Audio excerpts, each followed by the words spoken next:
Isang bank manager ang nagtaka at nagduda sa isang lola dahil palagi ito nagwi-withdraw ng 3 milyon kada linggo. Tanong ng bank manager, "Lola, bakit po linggo-linggo kayo nagwi-withdraw ng pera?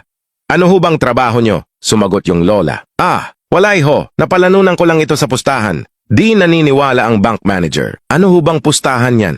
Parang di naman po kapani-paniwala." Sumagot ulit yung lola, "Sige, magpustahan tayo. 50K. Ang pusta ko ay square yang hugis ng itlog mo. Babalik ako bukas at magdadala ako ng kasama," sabi ng bank manager. "Sige, deal. Alam ko naman hindi square itlog ko eh." "Malalaman natin bukas," sagot ng matanda. Kinabukasan bumalik ang lola at may dalang kasama. Hinubad na ng bank manager ang kanyang pantalon.